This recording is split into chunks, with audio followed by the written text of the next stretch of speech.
and welcome back to the CyberSpark Podcast. I'm Will Leach, and this time we're thinking about the kind of everyday cyber threats we all face at home, at work, in our community organisations, our companies, in our nations. It's great to have Daz Pruce with us on the line. Hi Daz, how are you doing? Very good, thank you. Daz is Chief Operating Officer at Cybexer in the UK. They're a company which can train you in cybersecurity skills, build your cyber resilience and reinforce your defences. Daz, why do we even need cyber defences at all? The crux of it, Will, it's a very good question, is we all care about information. We have information, we share information, we require information. That inherent vulnerability is why we need cyber defence, because we want to maintain it, keep it safe. If we don't have that, what could go wrong? What kind of things go pear-shaped for people?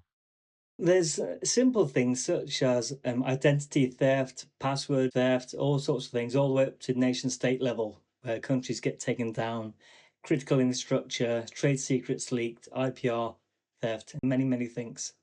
So you can see why people would be keen to make sure it doesn't happen to them, their company, their organisation. On a personal level, first of all, and we'll build up to what it's like for companies in a moment. We all get scam emails, scam texts, click on this. What is the danger of those? The danger from the victim side of it is they are truly a victim. They don't plan on it. They don't intend for it to happen. They just are drawn in by the lure of what's been offered to them. Something cheap, a discount, maybe a friend you think you've lost, maybe a job that's available near you. So it's more the emotional desperation that draws you in. But from a technical or the attacker point of view, it's absolutely emotionless. It's just vast volumes hoping that some people fall for it. So economies of scale, basically. And we have read, obviously, about compounds here and there in the world where people are in rows and rows and rows making scam calls to people or working to do scams on computers and so on. And quite often they're in a horrible situation themselves where they're forced to be there. So it's a horrible business. So that's trying to trick money or information out of ordinary people. How do you protect yourself? How do you act wisely in the world? How can cyber knowledge help us do that well? My top tip is to be cynical, an absolute cynic, because it's hard to operate in the modern world without being connected to the internet. Whether you're a florist with an online business or something, you need to engage in e-commerce of some sort. So what you need to make sure is that you compartmentalize your personal and professional activities. Never use the same passwords again. Always use a password manager such as Keeper, OnePass, anything like that that's free that will help you, so that you accept that at some point you will be a victim. But what you're doing is trying to minimize the impact of you being the victim, then enable you to recover from that as quick as possible. When you're naive because you think the world is a kind of place in terms of cyberspace, then what you'll find is that if you reuse the same password, you're attacked one way, but you're compromised in many, many ways, and it's much harder to recover from. If you look at the middle end of the scale, if you like, retailers, we saw that in the last year or so where big retailers we all know, like Marks and Spencer, like the Co-op, were hacked. And in my local Co-op, I went in a few days later and said, why are the shelves so empty? And they said, our whole order distribution system is up the left. Who's doing that, and what are they hoping to get from that? It could be a wide range of people, whether it be state hackers, but state hackers are unlikely to go after the Co-op or anything like that. It may be script kiddies, because what you'll find is that often the tools that are used for compromises such as this are quite easy to access, quite open source. And even if you don't understand exactly how you run the tools, now there's AI, there's Google, there's YouTube that will help anybody have a go at doing something. So all it takes is a 1 weak link for you to be able to compromise a network of some sort. And what you saw with Marks and Spencer's attack, it wasn't directly M&S that were taken down, it's their outsourced security team that's compromised. So there's even big companies such as Marks and Spencer's trying to protect themselves. They know they don't have the skills in-house, therefore they outsource it. But still, by having that supply chain compromised, when you're requiring services from elsewhere, if they're compromised, you're still a victim in passing. And it seems to be anybody who's vulnerable. It can be charities, it can be NGOs, it can be organisations that are very altruistic in their meaning, but if a hacker can hold them to ransom for something, they will. They don't really care who they go after. No, Like I said, when you run code or when you attack based on the MITRE ATT&CK campaign or the Lockheed Martin cyber kill chain is a different way of putting it. And it's absolutely emotionless. It's a process. You have a tool, you go after as many IP addresses, as many victims as possible, hoping that it works. Like having a bunch of keys. A bunch of keys, you try on every possible lock, hoping that one day it will work. And that lock has to be a victim.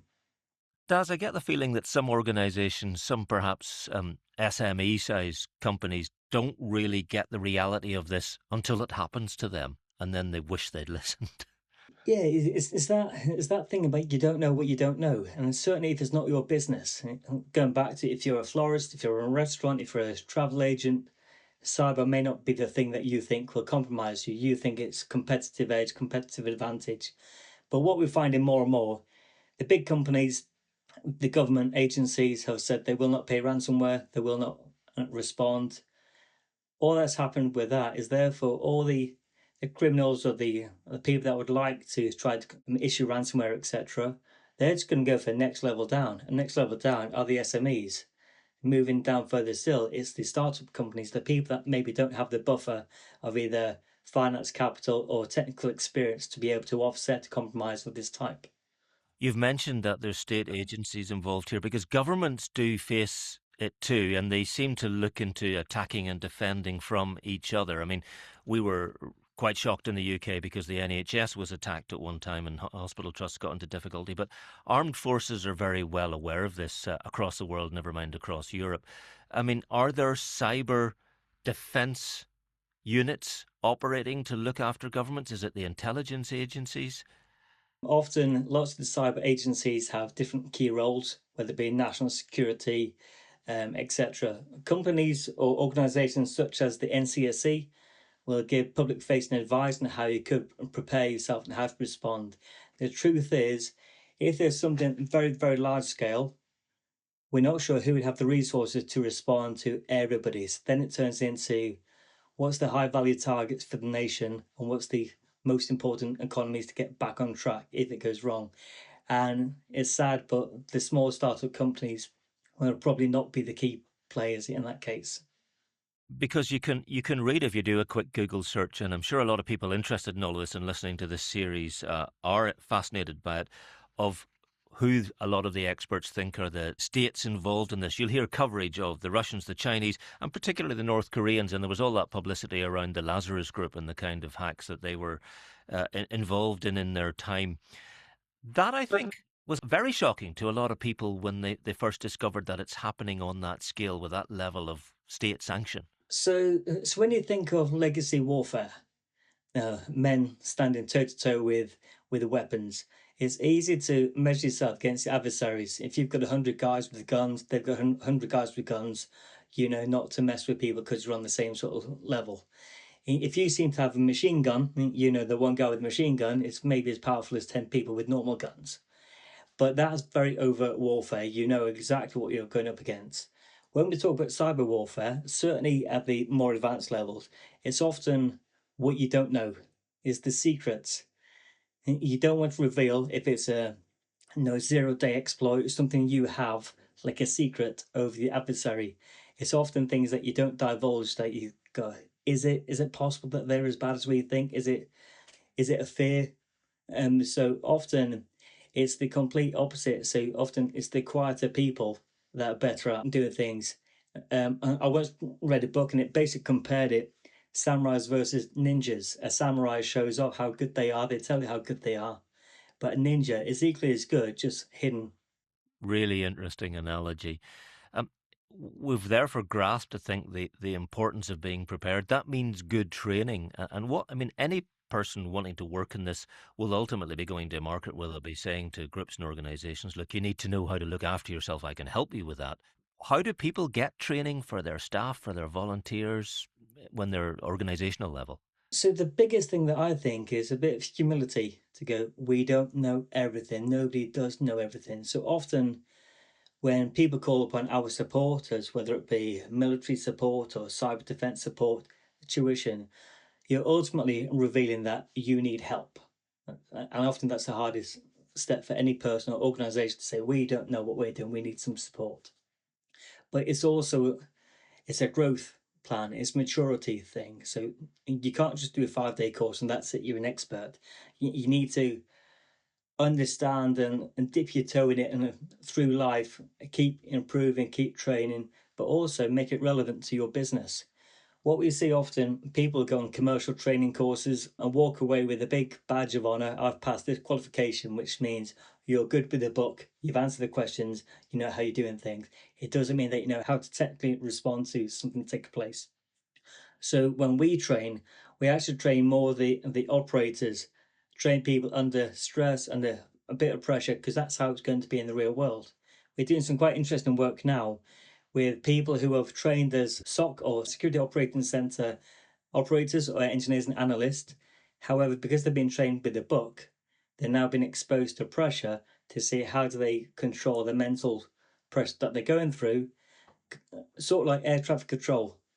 And there's a certain amount of pressure you could tolerate before you start making mistakes. And how do you find that sweet spot?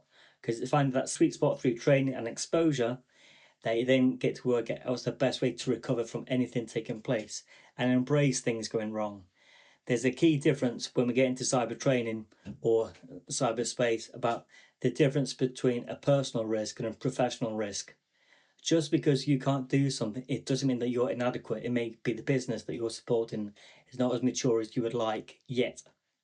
And as long as we understand our gaps, we know where to improve, we have a journey that we can all go on together. The risk is that technology is advancing faster than training quite often. Yeah, I can see the importance of keeping up with trends, which means collaboration and listening to each other. That makes perfect sense. If someone thinks this could be a career to work in cyber and cyber defense, how do they start, Daz? So firstly, I would take a look at what is it within cyber that interests you?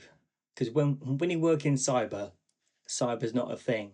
It's a collection of skills and tradecraft. In the same way, if you say you work in IT, that makes sense to non-IT professionals. However, within IT, you may like hardware, software, coding, repairing things, networking, etc. So what I would personally say, try to go to a convention like an IP Expo, a Cyber Expo, or any local event. There's often small cyber hubs or capture flag opportunities, etc., hosted nearby for free to see which elements you like and which elements you don't like. Because you can't just go after and think that you're going to be great at something that you don't enjoy. You have to have the passion. So you need to find the bit that makes you passionate, the bit that makes you burn bright, and focus your training towards that path. Sounds like you're saying it's a bit of a way of life. Basically, yes. It certainly is. Fascinating, Daz. Thanks so much for joining us. You've been a great help. And if you're finding the CyberSpark podcast helpful, and you must be, I know I am, keep listening. There's loads more to come, all building up to Hack the Isles, that huge cyber battle taking place very soon. We'll be back before then. For now, bye-bye.